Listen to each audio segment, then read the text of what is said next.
What's up guys, Steel Frodo here, and this is what I am dubbing Project Monolith. Now for those of you who actually watch my tech videos, you will know that this is the PC that I do all of my regular work on, my daily work, when I do my reaction videos, any live streams I do, everything goes through this machine here. And so the update video that you saw yesterday was in reference to this video that I'm working on today. And the reason why I have this thing out here with the side off and, you know, I'm taking it apart is because I am going to be liquid cooling my graphics card, because that with the, you know, stock air cooler, I say stock, it's from EVGA, it's one of their aftermarket ones, and it does a good job, don't get me wrong, I like it, but with that on there, that is the loudest component of the entire machine. And so what I'm going to be doing is I'm going to be taking that stock cooler off and using my leftover Corsair H90 as the liquid cooler. Now this is a CPU all-in-one cooler. It's actually what was cooling my original 4770 i7 that I had in there, the quad-core processor, no overclocking capability, but it's what I was using.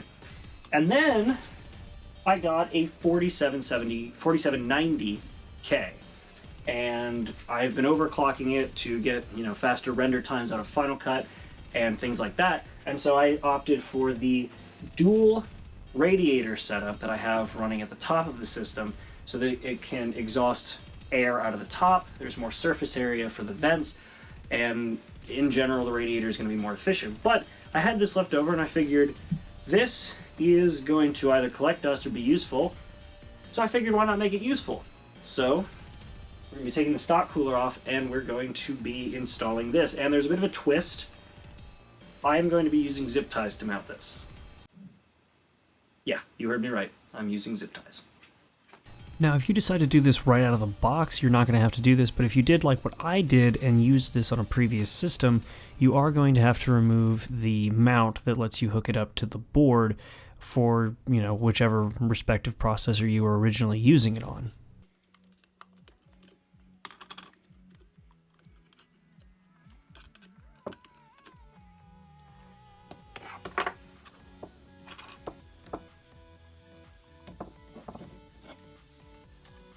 And with that taken care of, we get to move on to the fun part, which is taking the cooler off the graphics card.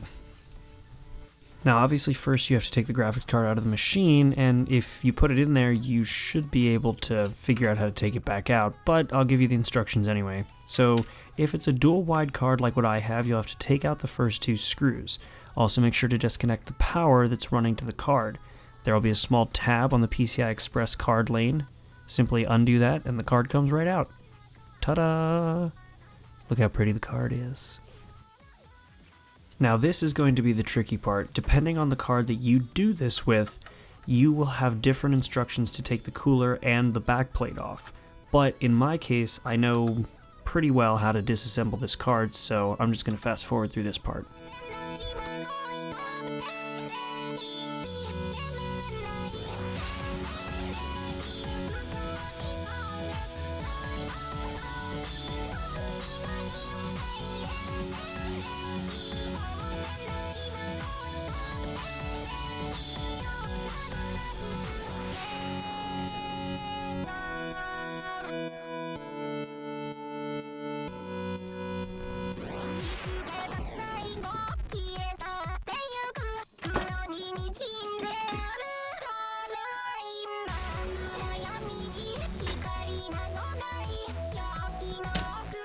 Now with the graphics card cooler off, it's time to clean off the GPU die itself. Usually some rubbing alcohol will work just fine, or some fingernail polish remover on a nice cloth. And now with the GPU all cleaned off, it's time for the fun part. Grab your all-in-one cooler and a ton of zip ties. So what I ended up doing was actually using 2 zip ties as the means to make a bracket where I would actually mount another set of zip ties to run through the board to mount to the graphics card die itself. Once I made the loop, I put it around the pump to make myself a makeshift sort of bracket, I guess you could call it. I mean, it kinda does the job, I don't recommend this, honestly. This is something I decided to do for fun. If you decide to do it yourself, I will not take responsibility for anything that happens to your GPU. You're on your own. Sorry, guys. Once you've made your makeshift bracket thing, you're going to want to run 4 zip ties through it and loop them off. So that way you're actually going to be able to have 4 essentially mounting pins that go through the logic board of the graphics card itself. If everything goes well, you should have an end result that kind of looks like this. So those 4 zip ties sticking out there, those are what's going to be going through the original 4 screw holes that were holding the heatsink to your graphics card. Now this is the point where you're going to put thermal paste on the GPU die to keep it from cooking itself, ideally. And then you're going to want to get a friend. I managed to do this by myself, but I would highly recommend getting somebody to help you with this. Getting the GPU in a way that you can hold it and feed the 4 zip ties through the holes and tighten it down and everything is a huge pain, especially when you're trying to get even tension across the back of the board without pushing anything out of the way or making it uneven or unstable. It's just going to be better if you get somebody else to help you with this. So I had a total dumb moment.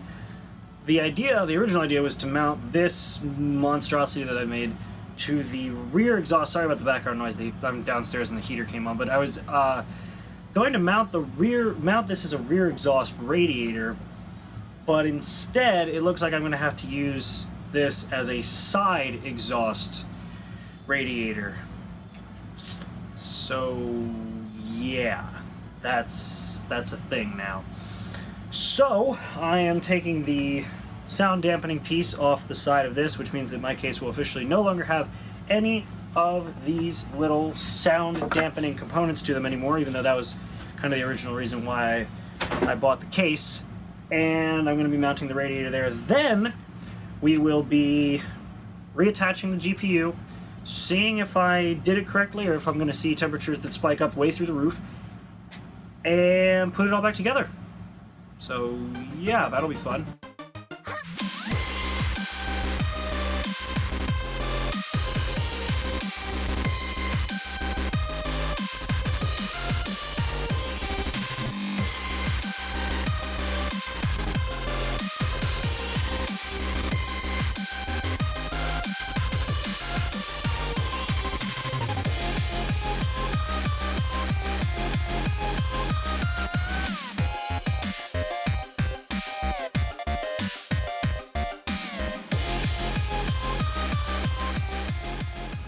Alrighty, so forgive the background noise, but you're about to see me either really, really happy, or really, really stressed out, or really upset. So, I know it's a mess right now, I can do some cable management, but let's get started, see what we can do, see if it works. And go.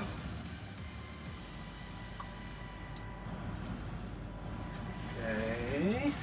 Up. Hot. Alright, so I'm going to boot into Windows first because that's where I have all my GPU graphics benchmarks and all that kind of stuff. See how we did. So we'll do that. I hear both pumps going. That's good. It's always good when you hear 2 pumps.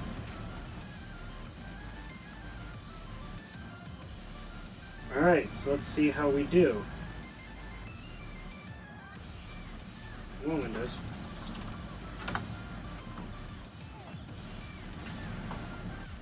So now we get to experiment. Have a little bit of fun.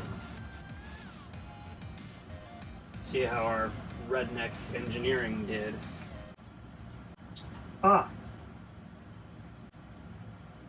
Okay. So we failed.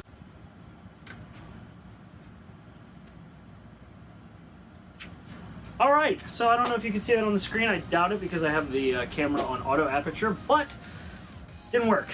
Didn't work at all. Did not work at all. We were pushing almost 90 degrees Celsius to the point of, like, danger zone temperature shutdown. So, great. Now that means that something wasn't working.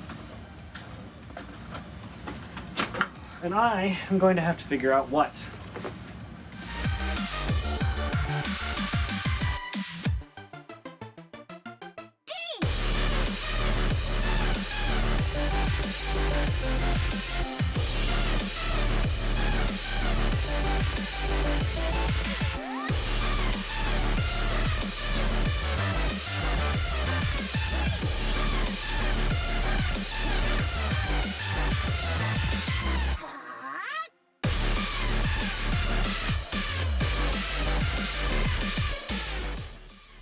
Alright, so I'm about to put the monitor in place, and take two.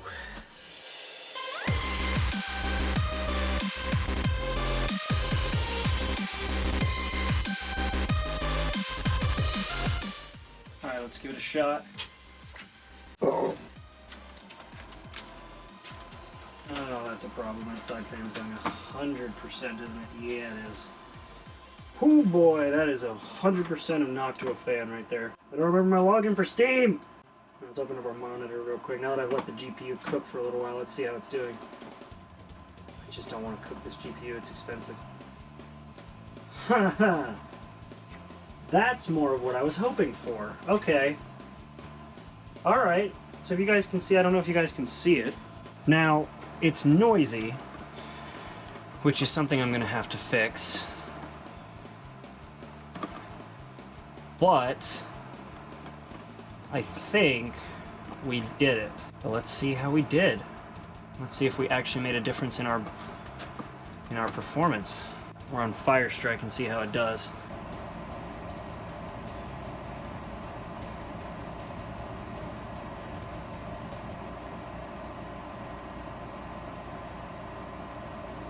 Yep, there it is. So, as much as I hate to admit it, I am going to be reverting this thing back to stock. I've been down here now, it's really late in the evening. I still have to make an update video letting you guys know why I wasn't able to, post a video, because this was what I was making. And so, yeah, what ended up happening, you can see on the screen here, what was a result was I couldn't pass any of my benchmarks.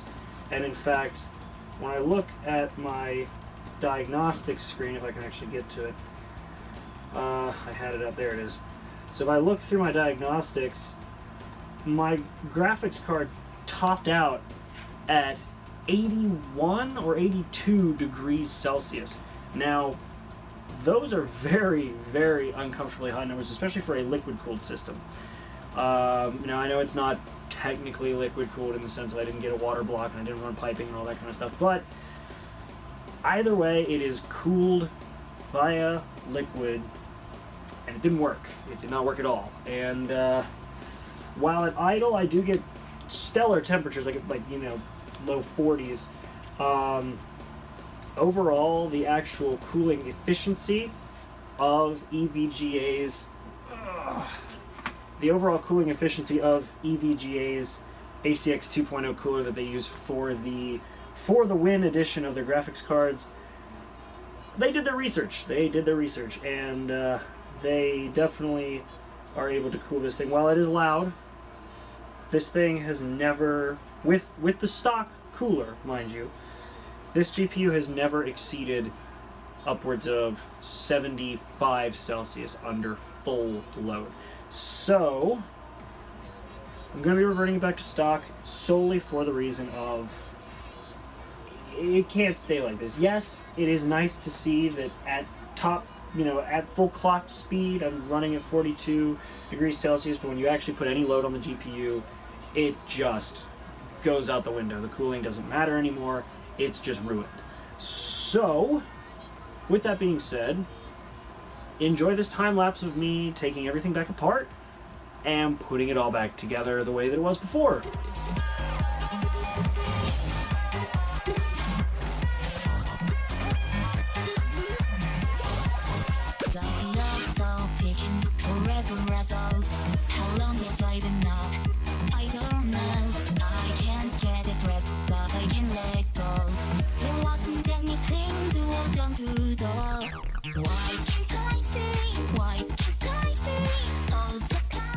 Alright, so now that we're done taking this whole thing back to stock, let's go back into the benchmark we were doing before and see how we do.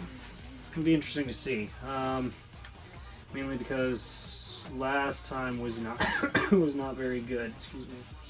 Alright, so we are back again, and this time we're trying Fire Strike. This time it's on air. It's the same configuration I had before we started. And I put it back because I just wanted to see if anything changed, if it was the thermal paste I used or anything like that, because I feel like the temperatures should not have gone as high as they did on water unless pump wasn't doing what it was supposed to or something. I'm not really certain because I feel like it should be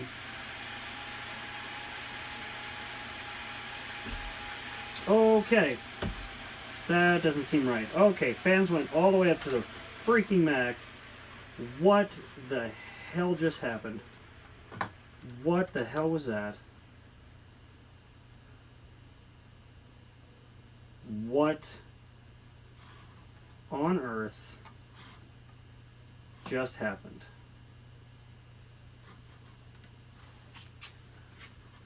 Okay. Don't know what just happened. That was really disconcerting seeing it do that. Okay. Let's try it again.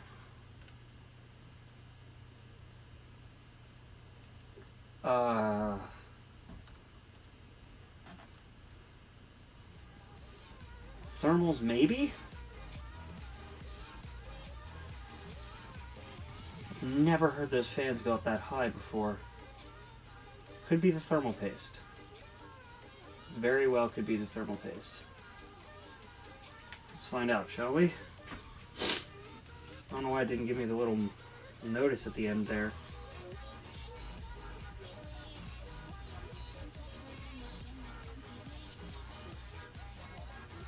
Come on.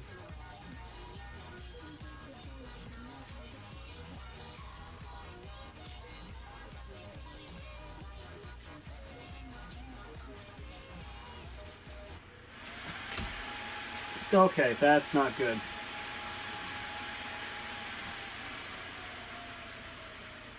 Wait, what the hell? What kind of fan curve does this thing have? So, it's definitely something with the thermals, because that spike was to 90 degrees. Great. Now I need to find some better thermal paste. Awesome. Alrighty, so I may have found the problem. So I'm going to fix it, but essentially I used some really, pardon my French, some real shitty thermal paste beforehand. And I thought it was alright. Apparently it wasn't, so I've got this now. It is Formula 7 Nanodiamond Thermal Compound from Entech. And we're going to throw that on here and see if that fixes our thermal issues. So, once again, I will be disassembling this GPU in a time-lapse video. Actually, I'm not even just going to do time-lapse, I'm just going to do it. So, you guys saw it once. I'm going to do it this time and just get it right and try this correctly.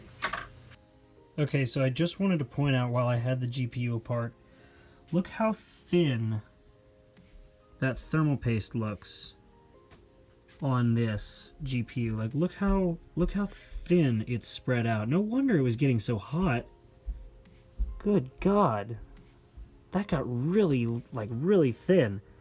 And another thing to keep in mind as well, one of the things that my little ghetto cooling rig wouldn't have taken care of was the VRMs and the memory units. The actual, where the RAM is on these cards. So, as a result, you would need to have a fan blowing on it at all times to keep it cool, which this part, this cooler does, but my solution didn't, so it was kind of bound to fail from the start, which kind of sucks, but hey, we live and we learn.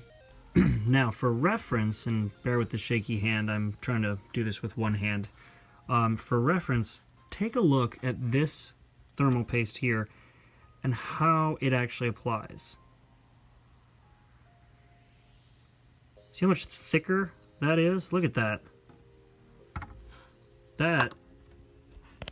That is really kind of what it should have been from the start. So I bet you that was our problem, was cheap thermal paste. So let's fix that, shall we? And just like that, we are back. So hopefully, fingers crossed that fixed the problem. So let's see, because if it didn't fix the problem, then I don't know what's up. Ideally, this should have fixed our GPU temperature problem, especially considering how much thicker that thermal paste was and how much heftier it was. I mean, it's much, much better thermal paste than what I was dealing with before. I mean, that thermal paste was... I don't even know where I got that. I think that said Radio Shack on it, if that gives you an idea of the age. Also, I just realized my lens is all dusty.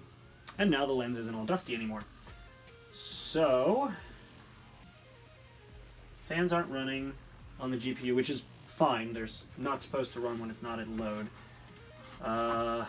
Let's run 3D Mark again, and let's see if that thermal paste was the killer fix. Let's see if that's what it was. Hopefully it was, though I am still seeing temperatures climb, which is not good.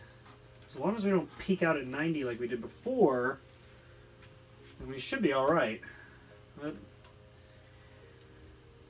this will be what tells us that or not. I guess we'll find out. Stress, the tension is killing me. I'm not stressed because I kind of am stressed because this is my main work machine and I just took the whole thing apart and put it all back together for something that didn't work, and now I've got to figure out why my GPU feels as though it wants to run at 100 degrees Celsius.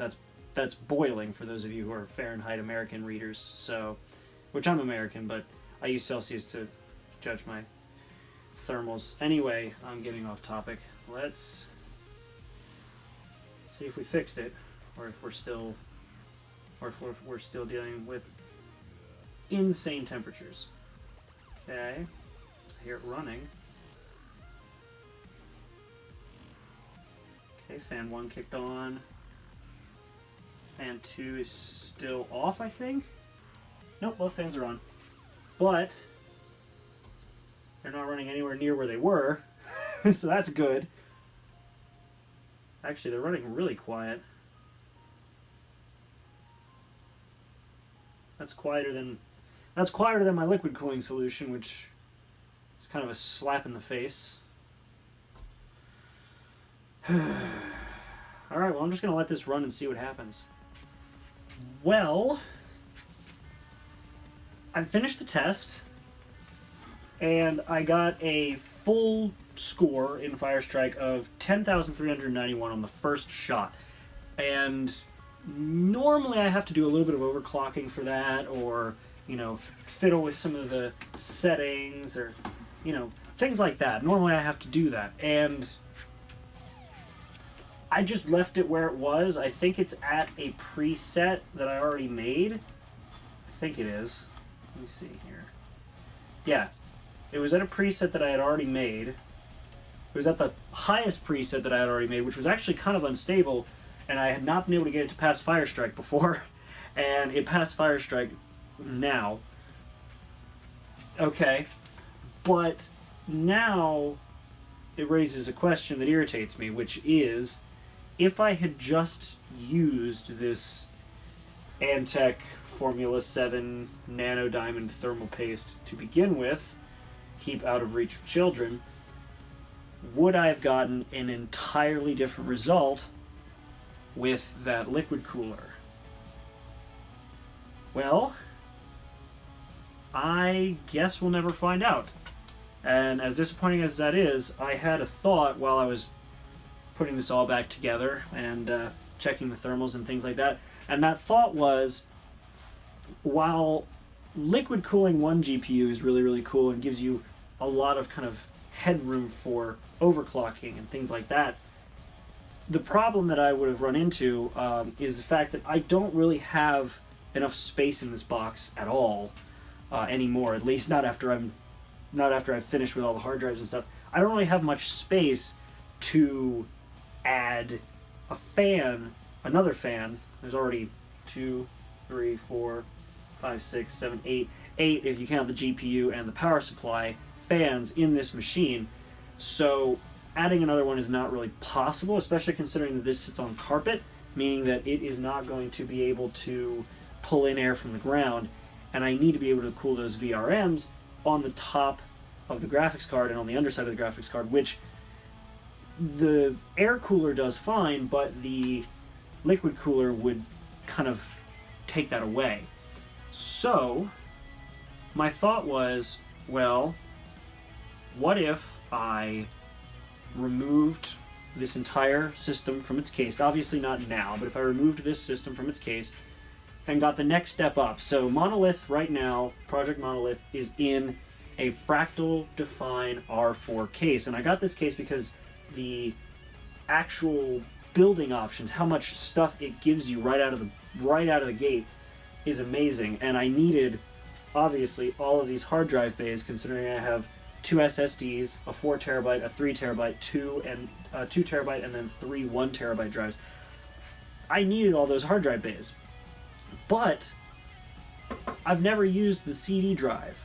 So my thought is, the generation after this, the R5, lets you remove the CD drive and configure the drives in a different way. So what if I transplanted all the guts from Monolith into another system and gave it some space, put the 3 bay up top after removing the disk drive, put the 6 bay down below, and then that would give me airflow across the GPU, and then I would add another GPU, a second GTX 970 for the Win Edition in SLI, meaning that instead of overclocking and relying on just overclocking and overclocking to get as much power as I can, I could just do dual GPUs and have air blowing across both of them from the front of the case to the back of the case, cooling them more efficiently. I wouldn't have this dead space here that I'll never use of a CD drive section. I'd be able to split the bays up for the hard drives, and the R5 is a lot better when it comes to cooling in general. Quiet performance, which this is no slouch when it comes to quiet performance, but it does get kind of loud with a good hum towards the end. So that could be a future project for Project Monolith. I might end up actually doing that, and I will definitely make a video of it. But unfortunately today, my attempts at liquid cooling my GPU with an all-in-one water cooler for a CPU failed, because I cheaped out on the thermal paste the first time around. So let that be the moral of the story. Do not cheap out on your thermal paste. Get something worthwhile. This stuff I use on my CPU, I wasn't able to find it, and I saw the stuff in there, and I was like, hey, easy enough, we'll just use that. And that is why liquid cooling Project Monolith with an all-in-one cooler failed, was because of my own idiocy. Cool. So I guess next time will probably be a transplant. I'm pretty much going to put that on the books as something I'm going to do with this. A transplant first, then the GPU second, because the GPU is the most expensive thing, and the case is usually not that expensive. But that is all for today, or tonight, whenever you guys are watching this. Thank you all very much for watching. I hope you enjoyed this, as weird as it was and is kind of out of the normal things I do. I hope you guys enjoyed it. So I will see you guys in the next video. Make sure to be there, and have a good one.